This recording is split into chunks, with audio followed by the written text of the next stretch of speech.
Start recording. Give it a second to catch up with us. All right, so I'm enjoying the random dance party over there, Ben. So you guys are joining us for PT Stagecraft episode 2, and we are talking about movement and a lot about body language and that kind of stuff today. But what we're going to do first, if you guys are joining us on the actual Zoom recording as we're doing this, just to orient you really quickly, up on the top right, you've got your speaker view or gallery view, just to change what you're looking at. Over on the right, there's a chat that you guys can participate in. You can also raise your hand if you want to. There's a button for raise your hand, and then we'll see that you want to say something or just chat to us. If you are joining in, you are automatically muted, and then just be aware of if you are on camera or not, and act appropriately for that. So we'll warn you if we see something questionable, but otherwise, so that's kind of the introduction to Zoom. And then we're going to introduce ourselves. So for me, my name is Alyssa Arms. I am a doctor of physical therapy in Colorado. I have my own practice called Back in Step Physical Therapy. And then I'm also an instructor at the University of Colorado in the DPT program. You guys want to introduce yourselves? Okay, unmuted, we're good. So I'm Ben Fung. I am also a doctor of physical therapy. I'm out of San Diego, California. I'm a practice partner out of a place called Recharge, Howard County CrossFit out in Maryland. Long story. I'm also a partner and co-founder at UpDoc Media, UpDoc Inc., which is a digital media and marketing firm for healthcare providers, by healthcare providers, and we've since expanded to health tech and information systems and technology. That's kind of what I do with most of my time outside of being a complete dork, which these guys already know. I showed them that my behind the scenes close-up magic tricks. So I'm going to just mute myself now. Hello, my name is Jenna Cantor, performer and physical therapist. I'm the founder of Powerful Performer, which teaches performing artists how to be their own health superheroes. Could not be more passionate about that. I am going to be doing the role of Lady of the Lake in Spamalot from October through mid-November in Manchester, New Hampshire as a professional gig, and then all surrounding that, physical therapy, and even during. I'm going to be doing some weird travel PT in New Hampshire during that. So I love what we are doing a lot. Good. So then to talk a little bit about just what we're doing in general with this PT Stagecraft series. This came up initially as a conversation between Ben and myself, and then we got Jenna on board. But basically just talking about the skills that we have developed as different kinds of performing artists, whether we are musicians, actors, dancers, singers, whatever, things that we have learned in doing that we think can apply to being a physical therapist. And not only when it relates to treating patients, but if we are in employer-employee relationships, if we own a business, if we're teaching, if we're an advocate, if we're a student, any of those kinds of things. So that's kind of where all of this came from. And last episode, Jenna led us through kind of developing your character and what that looks like. And that was a really fun little exercise that we went through with all of that. So hopefully you check that out. And this is to kind of build on that idea a little bit. Do you guys want to add anything else about the web series in general? Okay, awesome. So let's get started. So like I had kind of mentioned, we're going to be talking a lot about body language, facial expressions, and that kind of thing, because that's a lot of what we do, not only as, how we feel about ourselves, but also how we're interacting with other people. And if you look at some different research, you'll find things that say that, body language can be anywhere between 50 to 70% of all communication that we do. So it's not only what we're saying verbally, but how we are acting. And then the other important piece of that is that the context is really important. So, we're used to, as physical therapists or people within the physical therapy field, knowing what it looks like if we have a patient in front of us who's maybe uncomfortable. They grimace, they tense up, different things like that. We're good at reading that sort of thing. If you were to see someone And Ben doesn't like that, apparently. If we see somebody who's sitting there and, you know, they kind of have their head down and their arms are crossed and they're kind of slouched and that kind of thing, if we just see them sitting at a party somewhere like that, we may think that, oh, they're not very comfortable. Maybe they don't know anybody here. Maybe they had a bad day. But if you see somebody sitting like that in the waiting room at a hospital, you might get a very different picture. They're nervous, they're waiting for someone to get out of surgery, who knows what. So that context is really important for what we're seeing. Part of body language also plays into some different roles of how it supplements or reinforces what we're saying with our words. So first of all, it creates repetition. So ideally, what we are saying and our body language play into one another and match each other. And so it acts as that repetition for what our actual words are saying. If we are saying one thing, you know, saying, yeah, you're doing great, but our body language is, yeah, you're doing great, you don't believe me when I say that. And so it creates confusion for the person that you're talking to and can make them not trust you as you're doing things. So you want to make sure that those things match. Besides repeating it, it can contradict our verbals like we just talked about. If you don't have something that you want to say out loud or you're maybe afraid of saying, your body language can act as a substitution for your words. They also complement the message that you're giving and can accent the message that you're giving. So, you know, when someone's talking with their hands a lot, if they're just sitting there talking, but then they're talking and you can tell they're excited and they're using their hands like crazy, you know that they're that much more passionate about what it is they're talking about or that much more interested in what they're talking about. So those are kind of the 5 different ways that our body language works with what we're saying or sometimes not saying and substituting for along with our actual words. So what I want to show you guys, I recorded something from a dance competition that I just did this last weekend. And we've changed up how we did it a little bit because we weren't able to do it live while I was there. But there's a recording from an actual competition. So to give you guys some context, again, since we're saying context is important, these dance competitions, you get a random partner. You are just matched up on the spot. And you don't know what your music is going to be. It just starts playing. So someone has already randomized us and we just found our spots on the floor and they're just starting to play the music. So I want you guys to watch this. This is a style called West Coast Swing. And it's something where it is very much a conversation between 2 people where we are going off of not only what we're feeling in a connection with each other, but also going off visual cues because we don't talk during any of this. And some of these people I may never have met before, I haven't danced with before, so I'm really going off of body language from them. So let me share screen here. And they could be people you might marry. And they could be people you might marry, exactly. So here we go. Okay. So we're just going to watch a little bit here. We've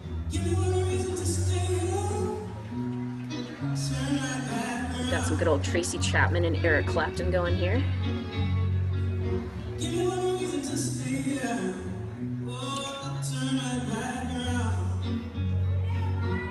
And so by watching where my leader is putting his body weight, if he's leaning to one side and opens up the other side to be a path for me, if he is moving his arm in a certain position, all of those things give me visual cues to go off of to help me decide where I need to be in relation to him.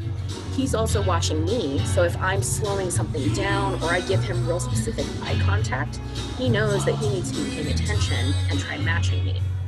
We like to say that in this dance, it is a conversation, a dance conversation throughout the whole thing, and we should be pretty equal partners in all of it. So this is all improv, all lead follow, nothing pre-planned. And even as you watch some other people, you'll see some like fancy little pieces that they add on top of it, but they all match each other really well.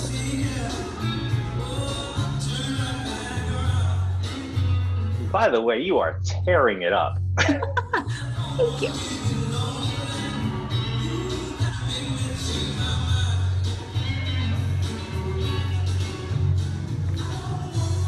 All right, so that gives us enough to kind of go off of for the concept of this lead follow thing.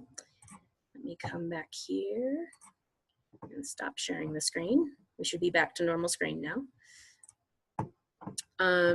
So, like I was talking about, a lot of this, what we saw in that dance clip, is very similar to what we do as we're interacting with people in real life, and not just the dance world, even though we love the dance world. So let's start talking first about just like facial expressions. So you guys will be my wonderful people in the background to help demonstrate some of this for me. If if you are happy, what does your face look like? Woohoo, excellent. If you're sad,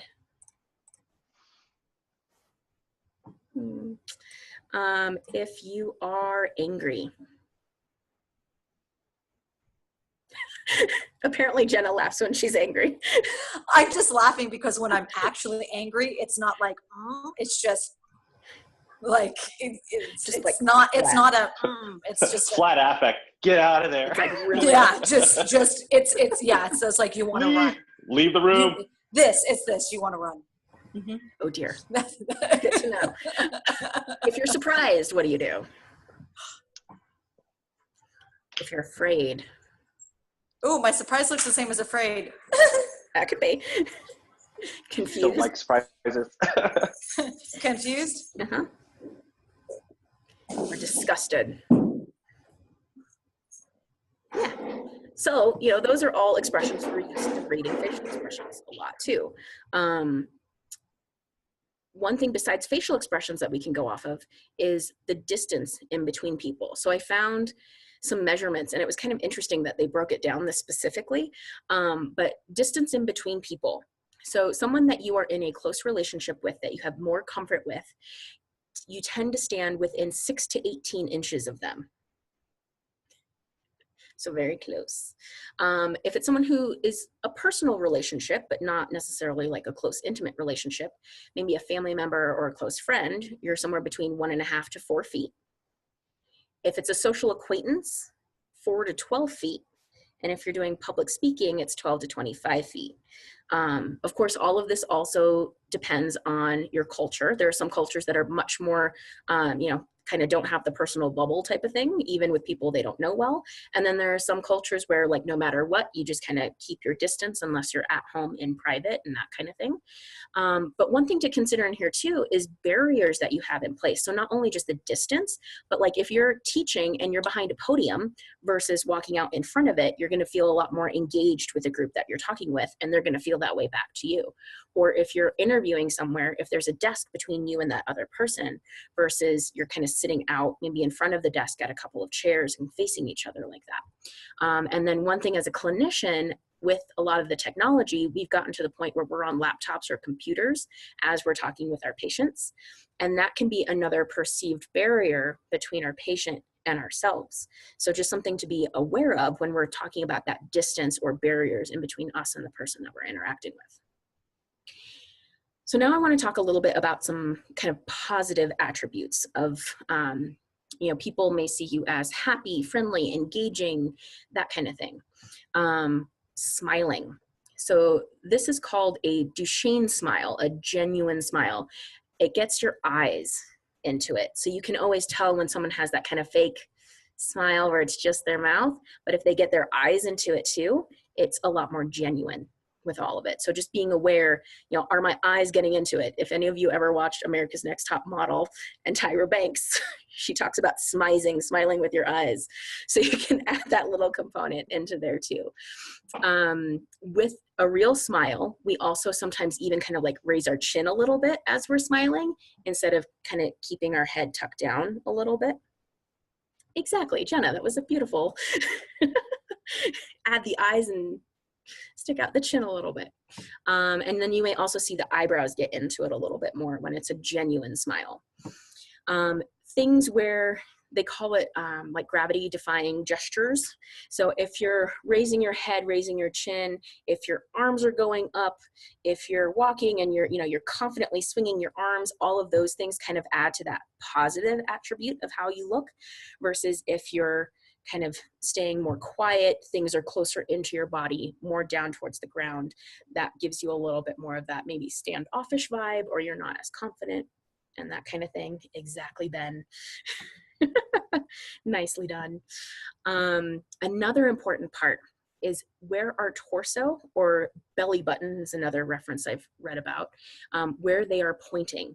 So if you have two people and they are pointing towards each other, they are going to be much more interactive, and that's a sign that they are engaged with one another and that kind of thing, versus if one person's kind of turned away, it's almost like I am ready to run when I need to and when I make that decision. And so just based off of how you're facing people can make that difference. Related to that, you can also see where their toes are pointing. So when they're standing, if their toes are pointing straight ahead at the person that they're interacting with, that shows that they're more engaged in that conversation. They're interested in staying. They're not thinking of walking away. Whereas if one foot or both feet are turning away, that's kind of like, I'm going to be ready to leave this at some point soon. And, these are all things that it's not like I'm standing there thinking, I want to look like I'm ready to leave. I'm going to turn my toes and turn my torso. And, no, it just happens. But it's a thing that you can kind of read on people. Another piece is standing versus sitting. So if we have two people who are both sitting and having a conversation, that's going to have a very different feel or dynamic versus one person being standing and one person sitting. That person who's standing can either seem a little bit more like they are kind of influential.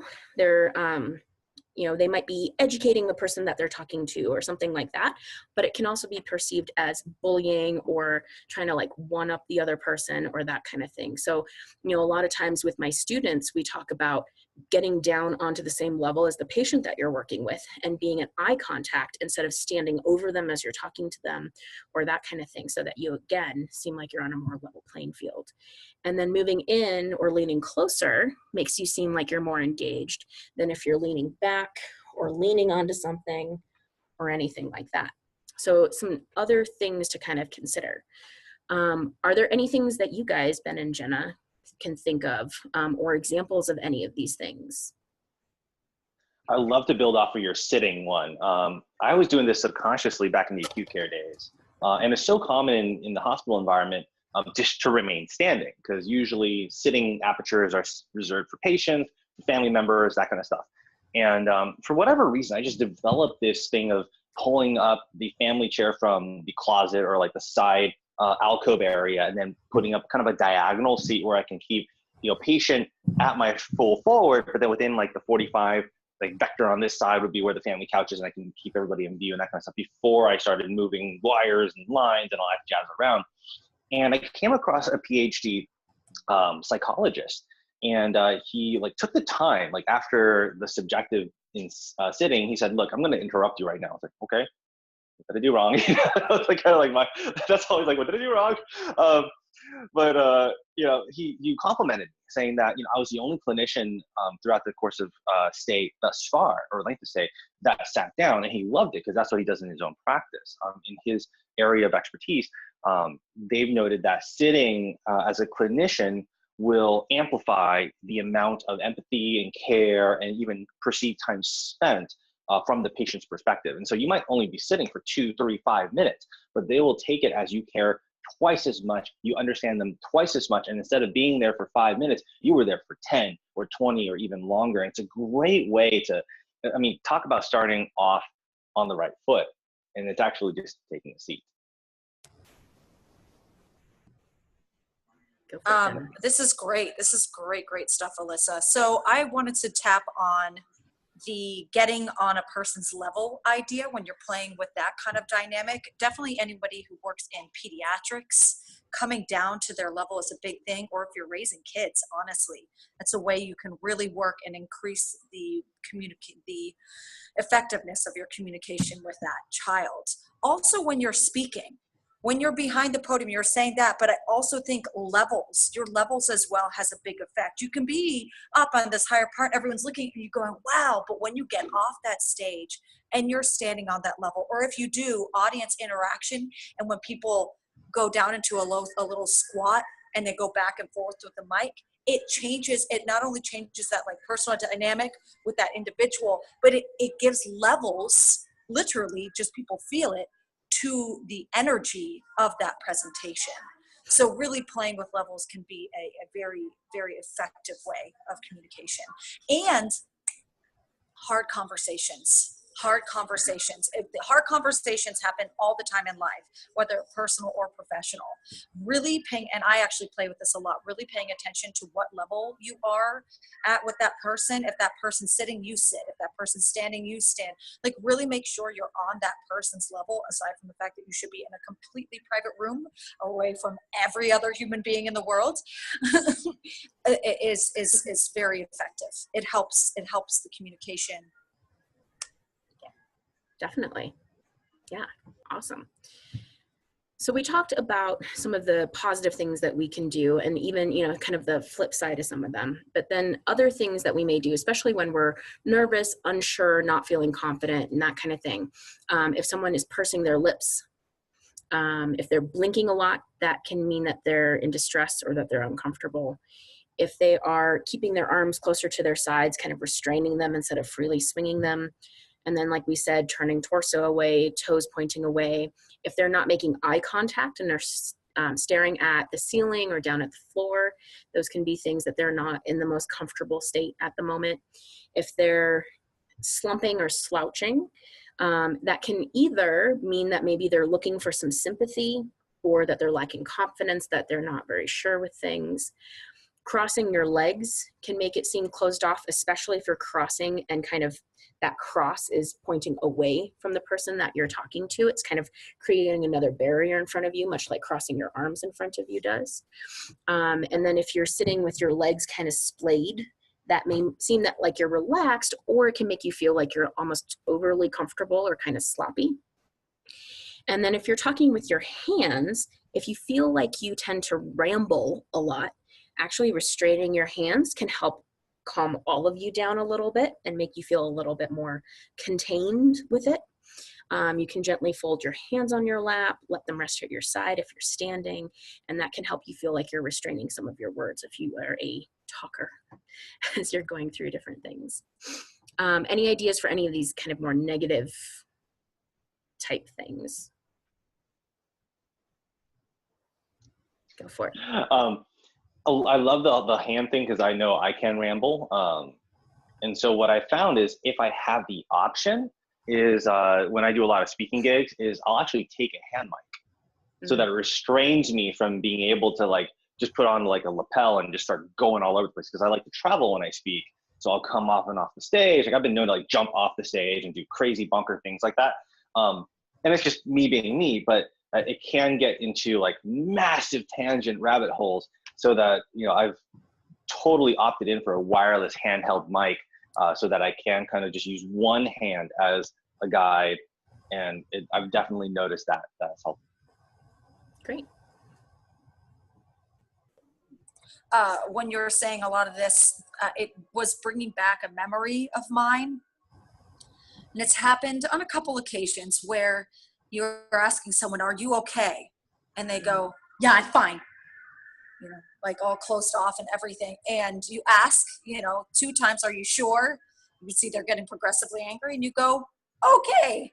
Body language, communication. And honestly, it's not, there are a lot of introverted people out there as much as there's extroverted. And the people who are introverted, they're going to really, really come forward where you have to do some Mr. Miyagi mind reading in order to get the communication. It's not saying that if you misread, it's your fault. They're the ones not communicating. If you don't straight up communicate, you don't straight up communicate. But it can help you as a person work with somebody else. Definitely. By just backing up. What's up, Eddie? Yeah.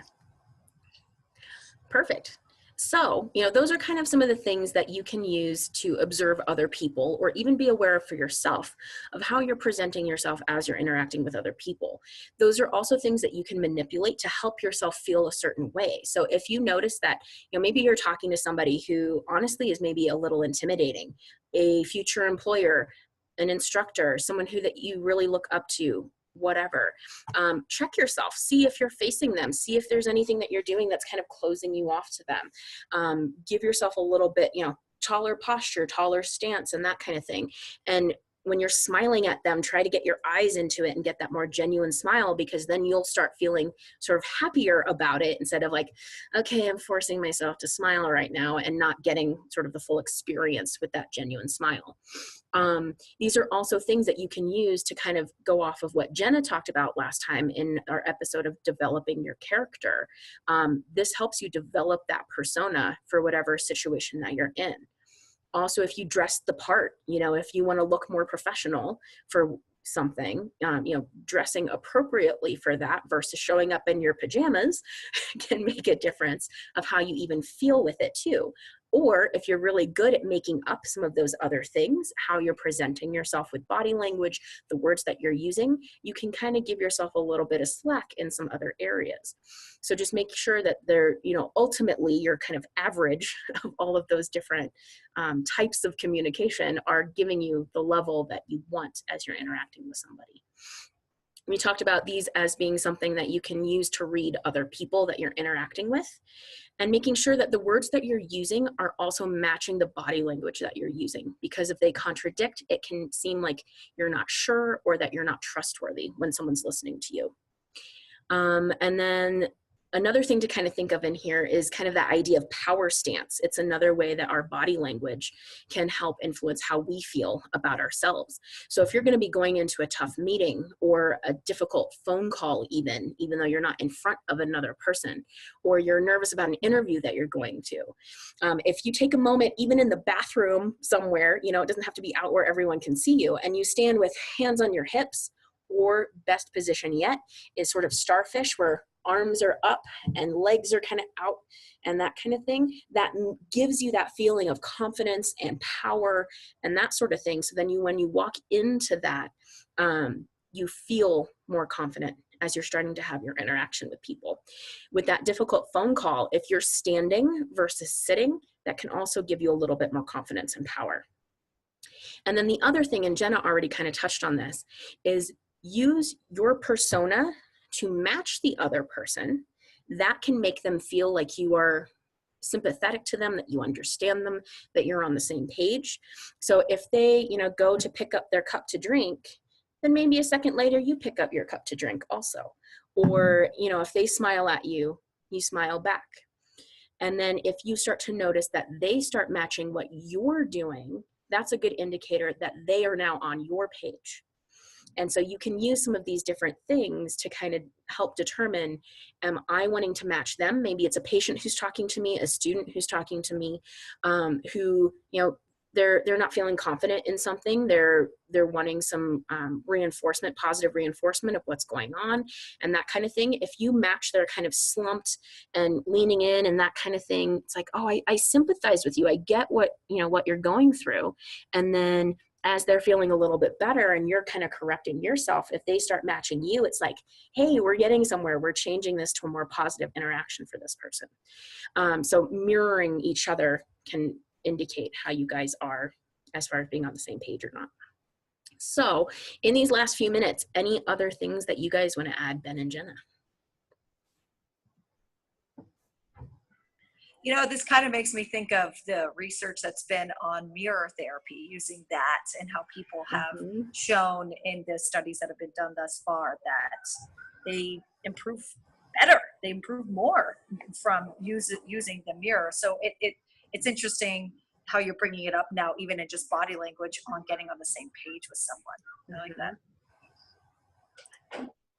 I love that whole confidence bit about like standing up. I do that with almost every call. I'll be using either these earbuds or the wire ones, and I like to pace around and walk around the studio space, or like around my neighborhood when I take calls. It just helps a lot, so I don't feel like I'm kind of caving in under just like the circumstances. And it actually reminds me of like a pet therapy thing I remember from way back ago with like really scared puppies is you actually like raise their tail and then like they like sequentially get more courageous and social just because their body language is so packed right there. And similarly for us in our social circumstances, you know, just opening the chest and being a little taller, being a little bit more present in the situation will cause that, and you start to feed off of yourself in that. And it's a really good way of kind of setting yourself up for success, kind of like what Jenna guided us through on the last episode of getting into character and kind of ditching some of the bad things and then placing on some of the desirable characteristics in that character circumstance. And really good stuff. Cool. Yeah, Jenna. I like the double hand raise there. I was just thinking, and this is for us to just debate about right now. The idea of mirroring someone, though, like the cup, and maybe it's just me. Would that become a level of multitasking where you're trying to listen to the patient, but you're also focusing on copying their body language? So how efficient will we be at listening to them at that point? Or is it like a habit you have to create over time? And I think that's kind of more of it. And that's something that I was reading a lot too, as I was looking into a lot of this stuff, where it's almost like you have to practice it. And whether it's, you know, you record yourself doing things or, you know, just with friends or family, you know, see if you can kind of do it in casual conversation. And then as you get in front of someone that you're trying to have, you know, a more professional interaction with and that kind of thing, you already are more practiced at it. And you don't have to sit there and think, they just crossed their leg and they just did that, you know, and you're like double analyzing everything. You're going to drive yourself crazy and not remember a dang thing. But if you practice a lot of those skills, then when you're in that situation, it'll just become a lot more natural. And the more that you do it, the easier it becomes and the more of kind of that background running it does instead of having it in the forefront. But excellent point. All right. So I think that kind of wraps everything up. We are going to discuss when we're going to do our next episode and what the topic is going to be. So hopefully, you know, in the next couple of weeks, we'll get something out, but we will let you know, keep an eye out for it. And thanks for checking it out today. Any last words from you guys? Oh, Ben, before Yes. she ends this live call, we find another way to figure out the timing for next, would you mind doing the music? Oh, the music. And yes, you know. What do you want to hear? I think us. Yeah. Or you could do "Give Me One Reason to Stay Here." What is that song?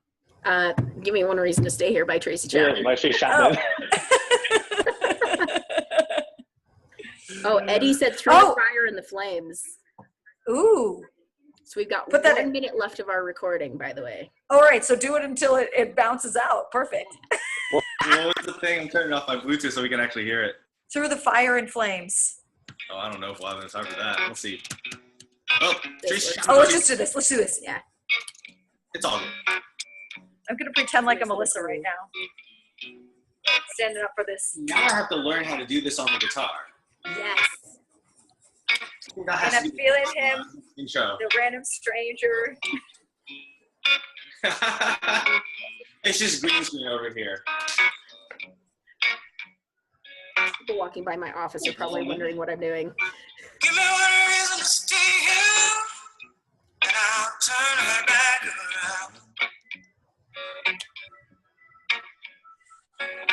Give me one reason. Pretending like I'm a